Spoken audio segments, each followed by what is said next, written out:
Hi there, and welcome to Scott's United. I, of course, am Scott, as are all of my correspondents, who also happen to be me. Join us and my dog, Margo, as we talk about movies, television shows, and occasionally the latest in pop culture. Start off, I'm going to make a quick shout out. In a couple hours, I will be watching part 2 of round 1 of the American Ninja Warrior finals. If you're not watching, you're not on board. You're not with it. I don't know what to say to you other than it's a great show. I mean, look, I will be honest with you. I'm not a fan of reality housewives or reality drunk people or reality people on the beach, whatever all that is.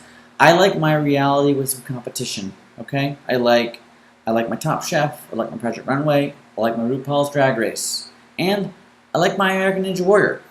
So if you're not on board, check it out. The finals are always very exciting. $1 million on the line. Hopefully somebody can take it home this year.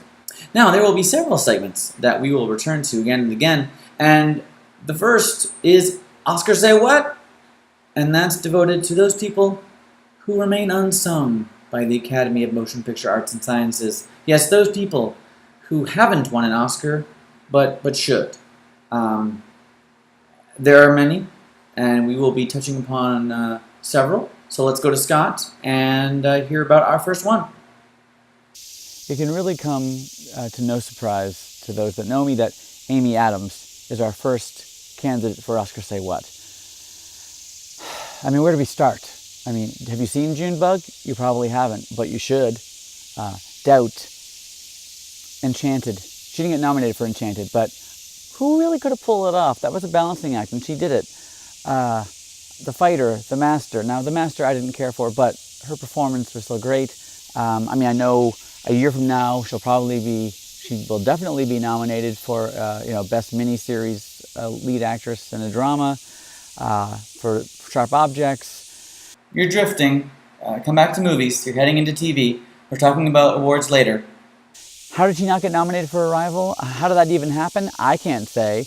But what I do know is she's been nominated 5 times, and what more do we want? What more do we need from her? What more does she have to give before it's her time? I mean, really. What more indeed? Well, since we did bring up the Emmys, let's go back to Scott and talk a little bit about one of the major categories coming up in just a few weeks.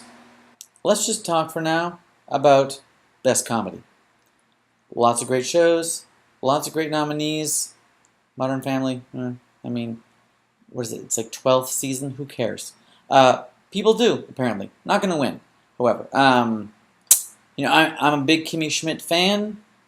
Only half a season was put out to be in contention before the second half of that season coming out later on, I guess. I feel like that its chances are slim.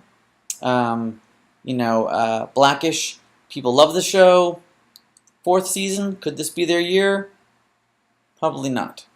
It might have already missed its window. That happens. Sometimes shows have a window, and if they don't strike and get that win while they can, they're not going to. Same with Kimmy Schmidt, because you have Atlanta. Everyone's saying second season is better than first. So, will it win again? Possibly. However, you have some new possibilities. And these are 2 shows that we'll talk about right now. We've got one, The Marvelous Mrs. Maisel. Rachel Brosnahan was built for that show. She is so sharp. She is so clever. And Alex Borstein's pretty much worked in every iteration of an Amy Sherman Palladino project, essentially. And this part is just boom, she's nailing it. And she is also nominated, and I loved her on Getting On HBO. Another show you can check out if you haven't seen it. I hope it is Alex Borstein's year. I hope it is Rachel Brosnahan's year. It's great. It's so good. It's like if you liked Gilmore Girls, if you like the speed, the wit, the charm, it has all of that. Only it's like a tighter package because it's not bloated to a normal 22 episode order like most shows. Speaking of streaming, Glow.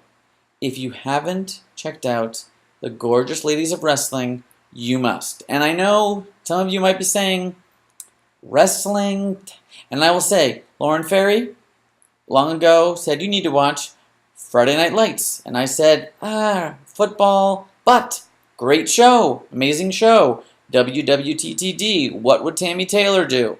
That hair, that relationship, that marriage, Kyle Chandler, God help me. So, in that same vein, Glow. It is about wrestling, but it's not. It's much more about the dynamics of the characters. Mark Maron is really funny and he's great, but honestly, Betty Gilpin and Alison Brie anchoring this amazingly diverse, interesting ensemble of women. And for you older folks that might be watching, or younger folks who have older folks that watch TV with you, as I do, I got my dad to watch Glow, asked him to give it a shot. We just finished season 1. He's 70, so I say, hey, Glow is for everybody. You owe it to yourself. There's 2 seasons currently available. Season 1 is nominated as well for Best Comedy. Really, I hope one of those 2 take it. They're just my personal favorites. So I'm going to salute Marvelous Mrs. Maisel, Glow, check them out.